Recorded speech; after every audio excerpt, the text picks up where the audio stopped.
This is the definition of one Nigeria under the present Fulani government led by Buhari. What exactly did they say to you will make them surrender their weapons? Because no matter how you look at it, they're criminals. You see, you are emphasizing on criminality. I don't know who, even the press are criminals too, because they are putting fire into, they're putting oil into fire. These people are listening to you. You see, you don't address them as criminals if you want them to succumb. Youth are ready to put down their weapons. Now they are hearing you are calling them criminals. How do you want them to cooperate? You need to watch this video to the end and understand the laws for the North and that of the South in your one Nigeria.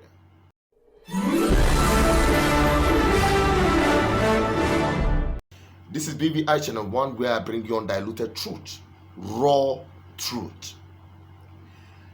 I am going to present to you, which you have already known, the chief negotiator and ransom payment for terrorists of the northern region. It's no other person than Sheikh Gumi. In this live national television interview, he bluntly made it clear with a strong word, issuing a warning to all media never to call bandits criminals.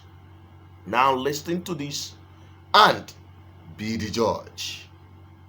Well, we're now being joined by Sheikh Ahmed Abubakar Gumi, an Islamic scholar who has been on a tour visiting these gangs, including in Niger State, where the most recent school kidnapping took place. Welcome to Newsnight. Okay, so, welcome. As a former military officer and cleric, what kind of peace do you think negotiation with bandits, rapists, and kidnappers will bring to the region? Okay, good evening.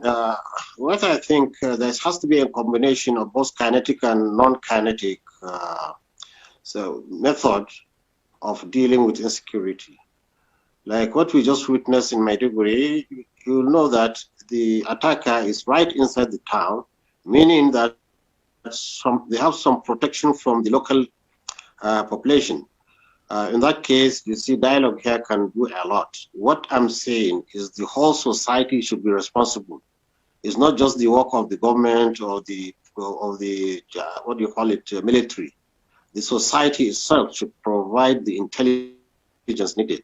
And the elderly in the society, the clergy, should all come together, speak to every single youth, so that we get this thing under control. It's not something that can be said to be one-faceted.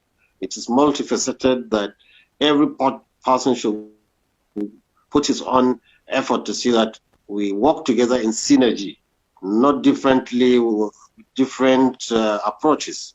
I think that way we can overcome this problem we're having. Sheikh, you seem to approach this with the sense that these bandits are victims. Exactly why? And what are their demands really? What do they really want? Because in spite of your negotiations, attacks continue. Attacks have lessened. It's just one case you have of the Kagara boys. Without it, there is a drastic change. We have seen absolute drastic change in Zamfara, in Sokoto State, where negotiations are going. So you don't take sporadic cases and just, what do you call it, explode it. Even the Maiduguri incident here I don't think it's a big threat. What exactly did they say to you will make them surrender their weapons? Because no matter how you look at it, they're criminals. You see, you are emphasizing on criminality. I don't know who, even the press are criminals too, because they are putting fire into, they're putting oil into fire. These people are listening to you. You see, you don't address them as criminals if you want them to succumb. Youth are ready to put down their weapons. Now they are hearing you are calling them criminals. How do you want them to cooperate? So you have to show them they are Nigerians, and that they should not hurt children, and that they should be law-abiding, they should be good. This is the language we want to hear the press to assist us in getting the voice. You see, when we talk with them with a nice wordings, they are ready to put their weapons down. They are ready to listen to us.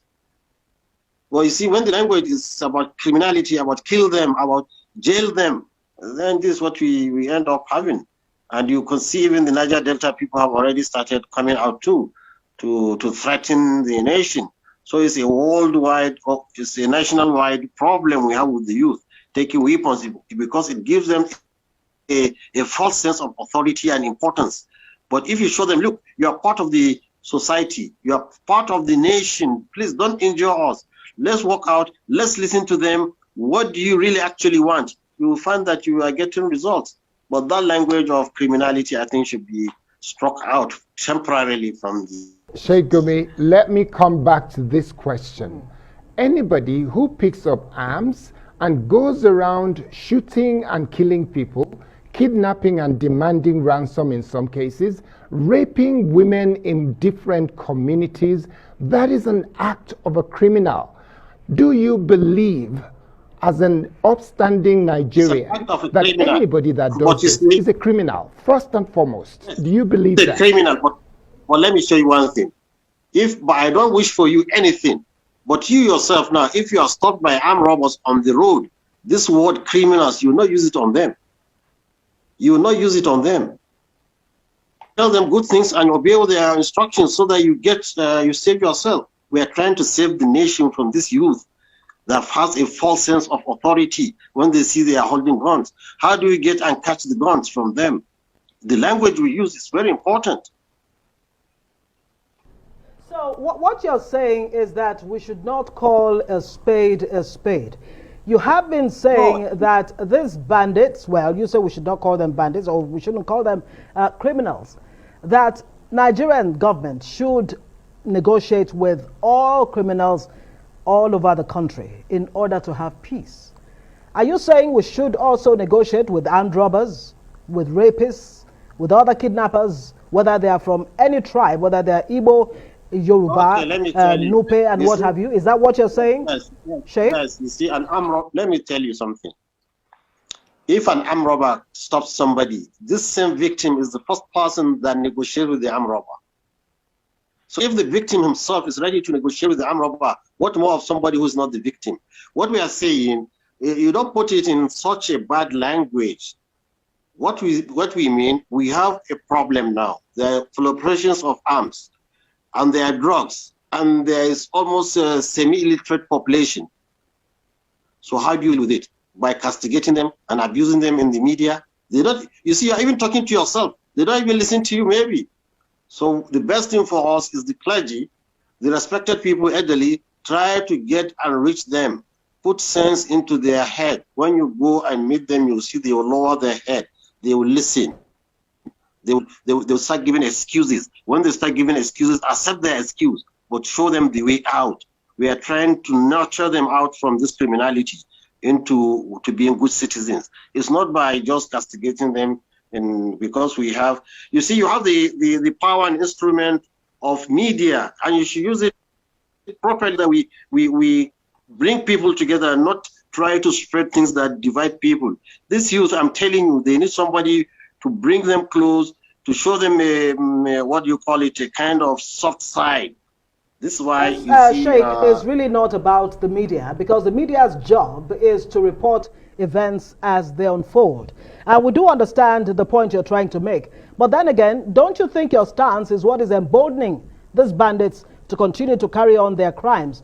And please help us understand, if you were quoted out of context where you were discussing with bandits that non-Muslim soldiers are the ones that are actually attacking the bandits and causing confusion everywhere. Can you confirm that for us, and this stance of yours?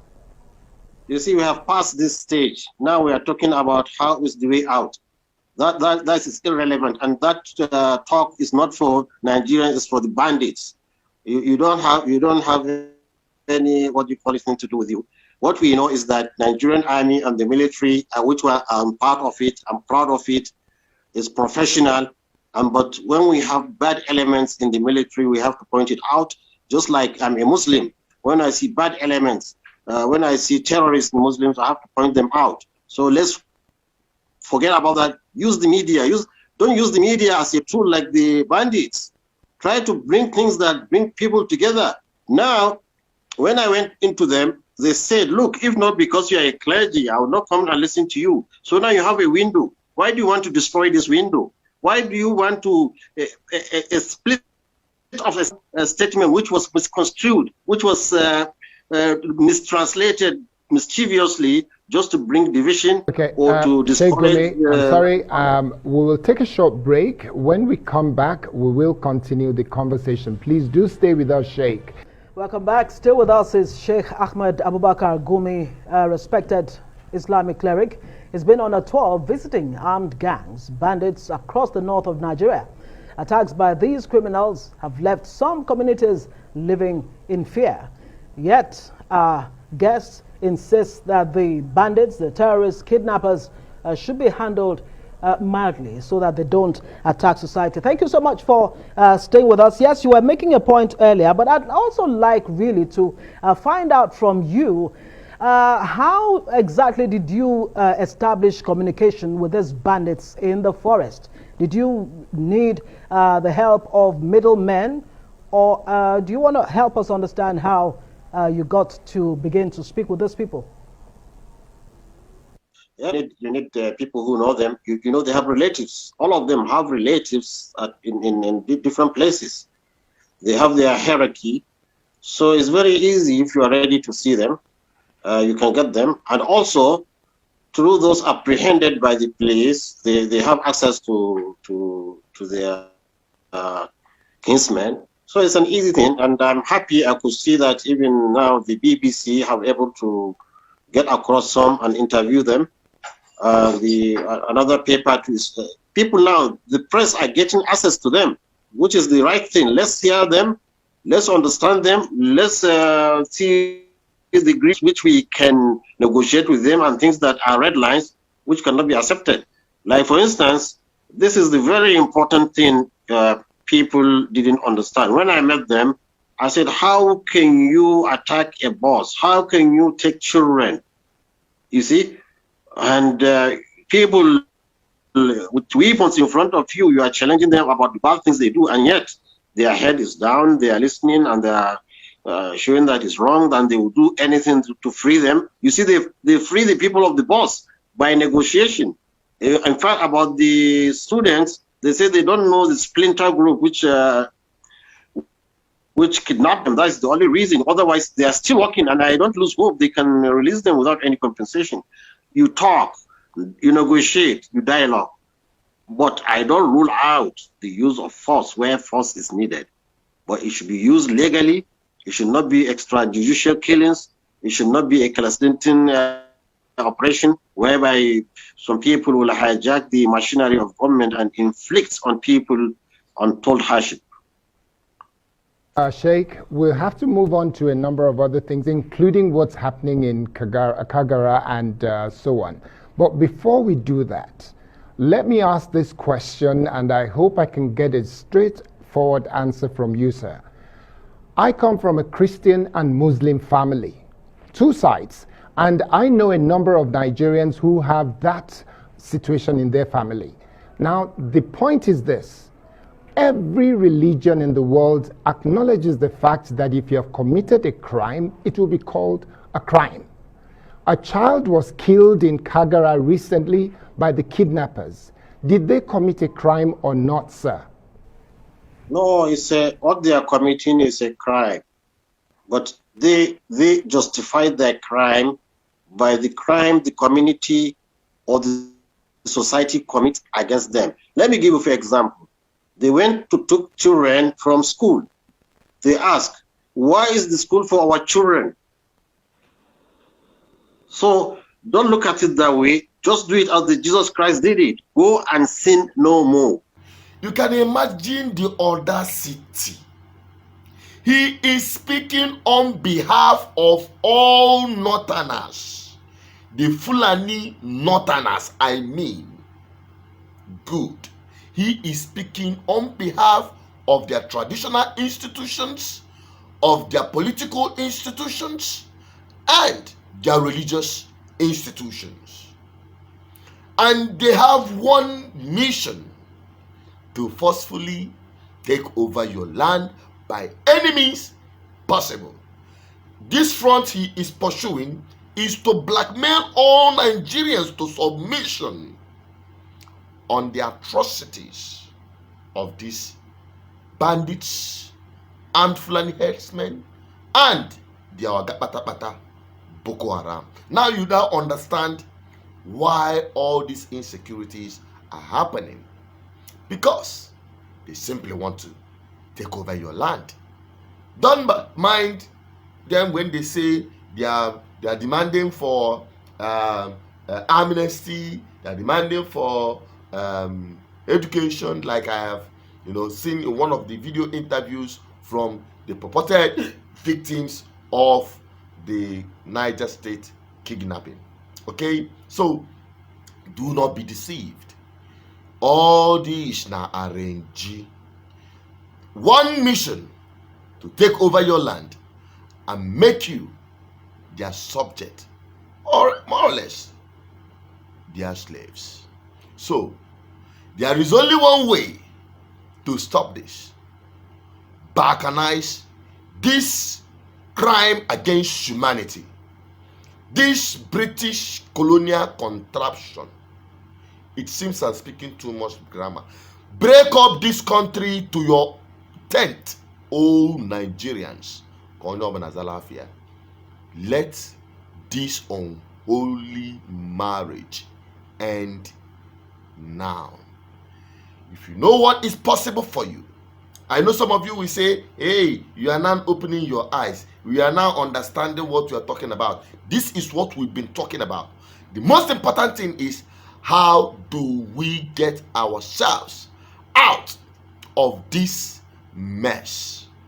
Say that you take up arms to fight, and or you take up the political process to hold on to your own power in your homeland and use same to pursue your freedom. Just like the North, they are using the instrumentality of politics and government to subdue Nigerians, to push Nigerians into submission to their Fulani conquest agenda. And your governors and your political class are their slaves. Now you understand where I'm coming from? Good. So the options are there for you. I don't want somebody to say we are fighting, whereas what we're witnessing is killing of our people without any eyebrow raised. None of your political class can speak up because they are sellout. It's up to you to make your choice. I have made mine. Drop your comment. Share this video and let me, let more people get to see it, and let us have your opinion from the comment section. Stay safe, my people. Subscribe, like, and follow us on our social media platform. We do what we can do. My own position, don't forget, my own commitment is to bring you to the knowledge of the truth and open your consciousness to accept the position of things and see them the way they are and take the actions. Stay blessed, my people, and stay safe. Bye-bye.